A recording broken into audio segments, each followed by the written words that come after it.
We still don't know actually the root cause of the Northwest failure.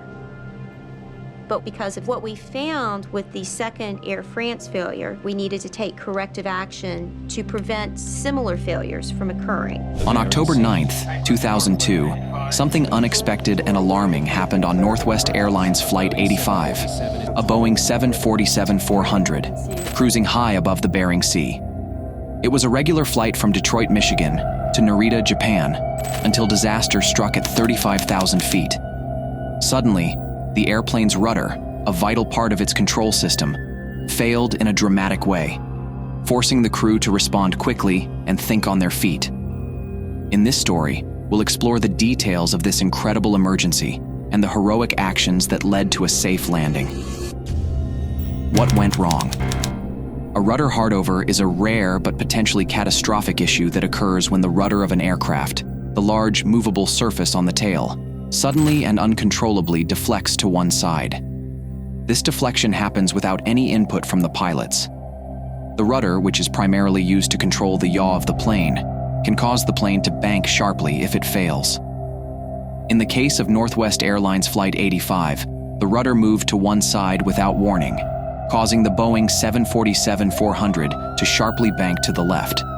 The aircraft tilted at a dangerous angle of 30 to 40 degrees. This is far beyond the typical angle of movement the plane would experience during normal flight. As the aircraft banked, the pilots struggled to regain control.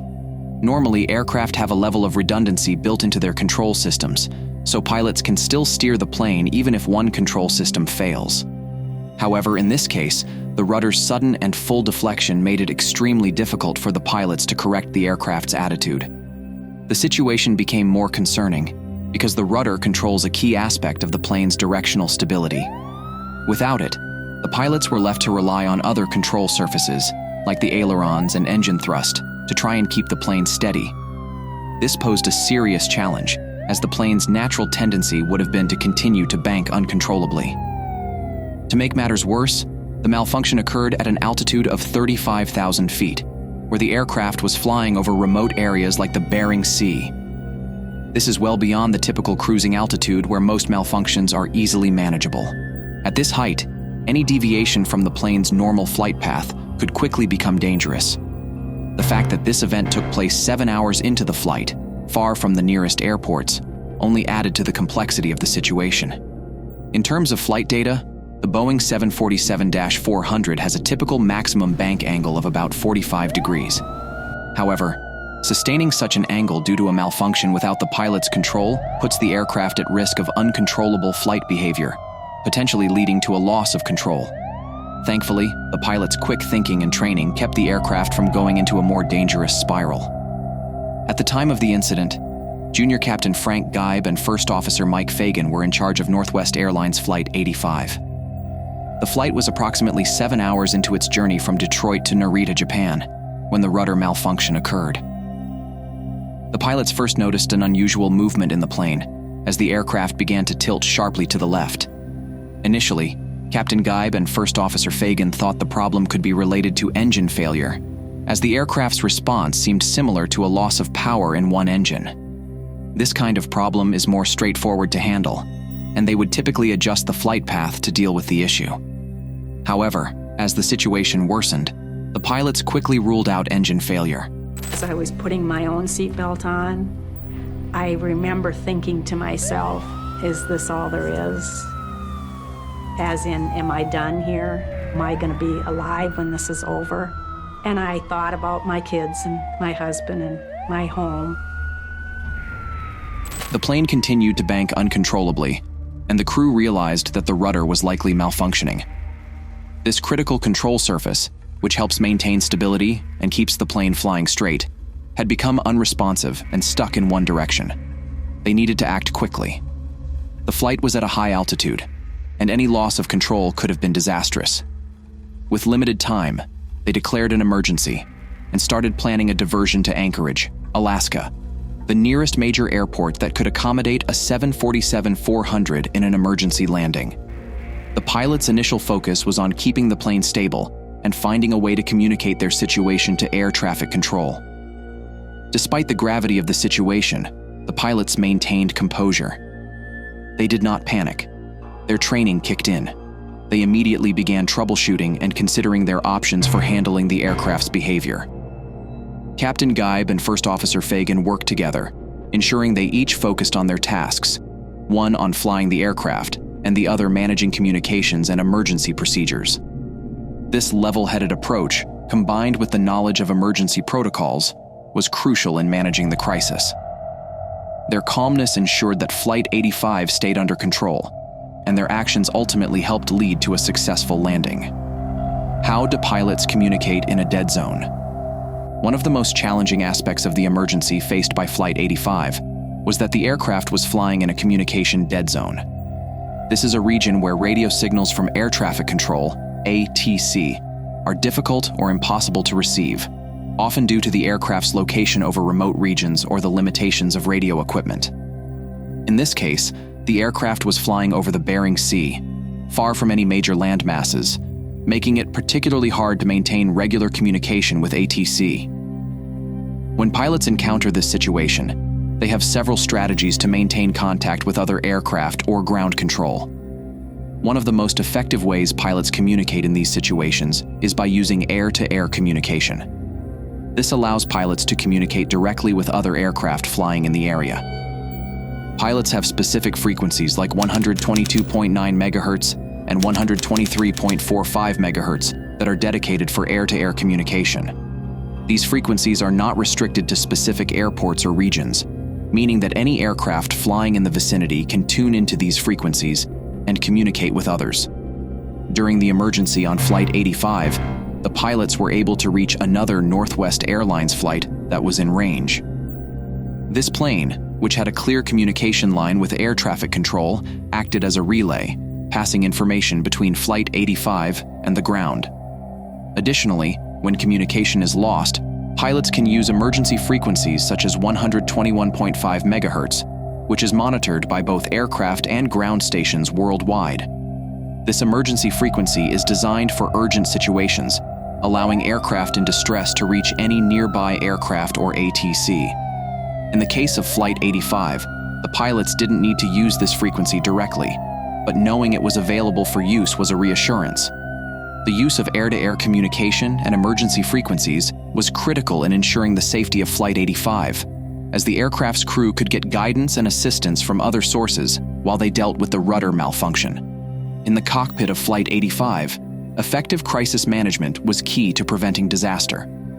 The training that pilots undergo includes specific protocols for dealing with emergencies, like the rudder failure. This training is referred to as Cockpit Resource Management, CRM, which emphasizes the importance of teamwork, clear communication, and utilizing each crew member's skills in high-pressure situations. CRM is a vital component of pilot education and was put to the test during this emergency. Captain Geib and First Officer Fagan worked seamlessly together, each knowing their role in maintaining control of the situation. They maintained constant communication, ensuring that neither pilot became overwhelmed with their tasks. This teamwork allowed them to troubleshoot the malfunction more effectively. In this case, the rudder failure couldn't be addressed using normal emergency procedures. Pilots are trained to deal with common issues like engine failure, loss of cabin pressure, or electrical malfunctions. But a rudder hardover is far more complicated. The rudder is critical to the plane's yaw control, and when it fails, the aircraft's stability is at risk. The standard approach to a rudder failure wouldn't work here, as the rudder was completely stuck. As a result, Captain Geib and First Officer Fagan had to think outside the box. They turned to the plane's ailerons, which control the roll of the aircraft, and engine thrust, adjusting the power between the two engines to help counteract the plane's uncontrollable yawing. The pilots made the decision to descend to a lower altitude, which helped them regain more control over the aircraft. The pilots also had to decide on the safest course of action. While they were still 7 hours away from their destination in Japan, Anchorage was the closest airport where they could make an emergency landing. Descending to a lower altitude not only improved the aircraft's control, but also allowed the crew to extend their communication range with ATC and other aircraft. The pilots' decisions during this phase were made under extreme pressure. but their calm demeanor and ability to problem solve kept the aircraft on a steady course. By working together, staying focused, and relying on their training, the crew managed to bring the aircraft to a safe landing without further incident, despite the complexity of the situation.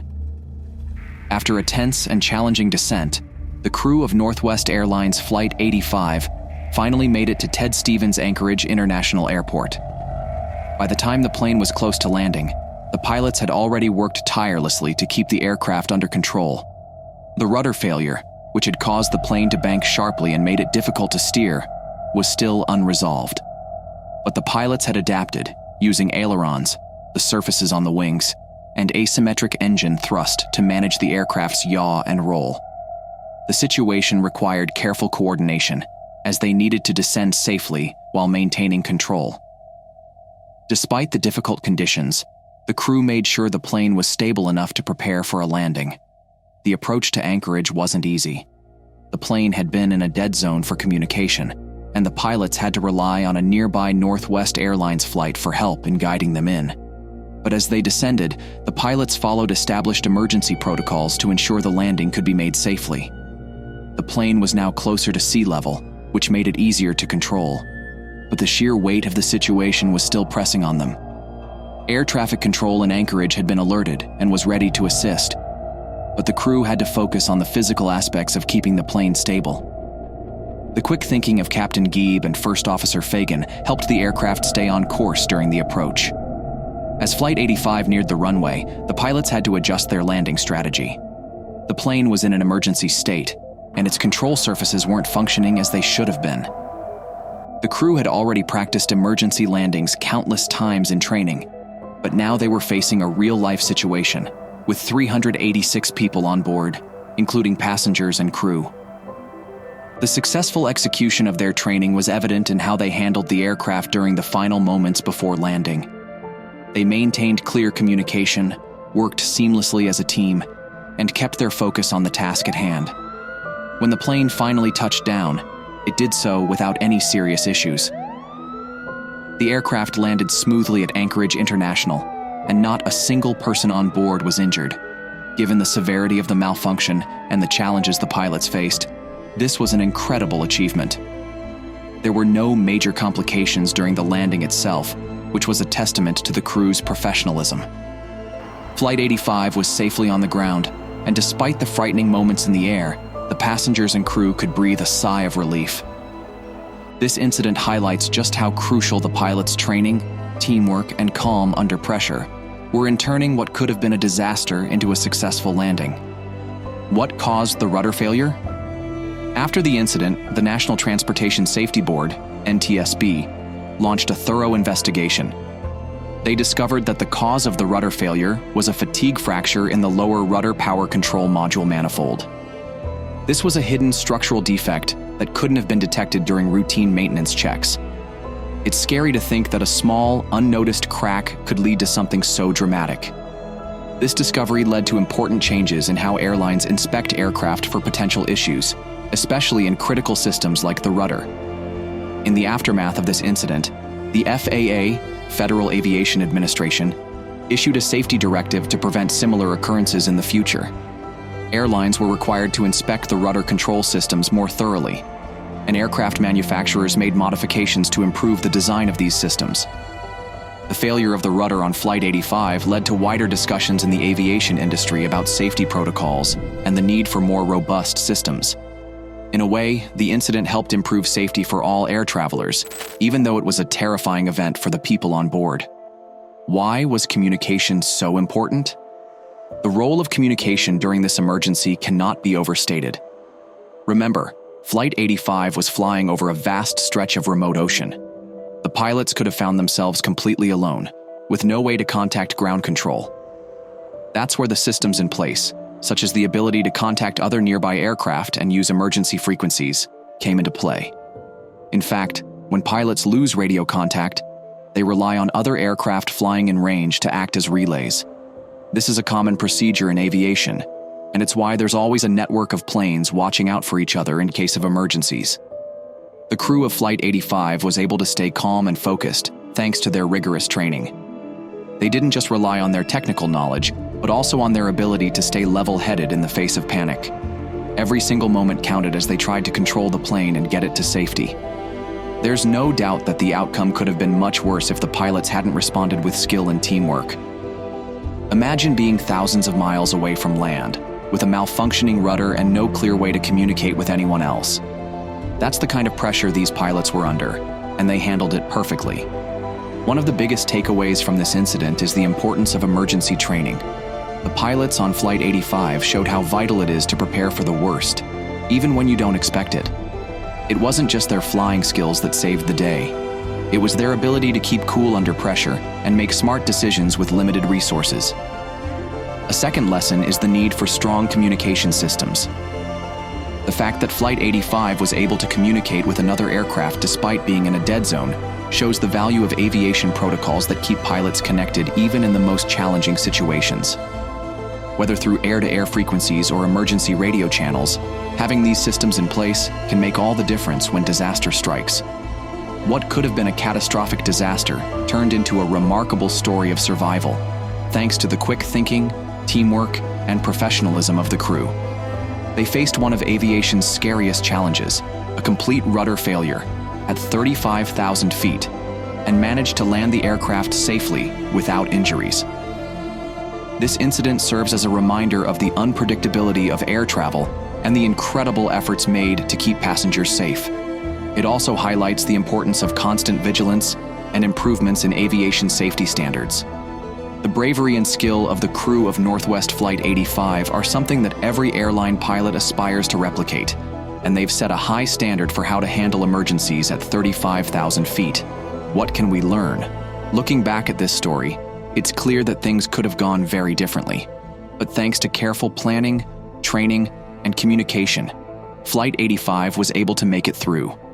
And in the end, it's these kinds of experiences that shape the future of aviation safety. Do you think communication is the most important part of a plane emergency? Or is it the pilot's skill and composure under pressure? Let us know your thoughts.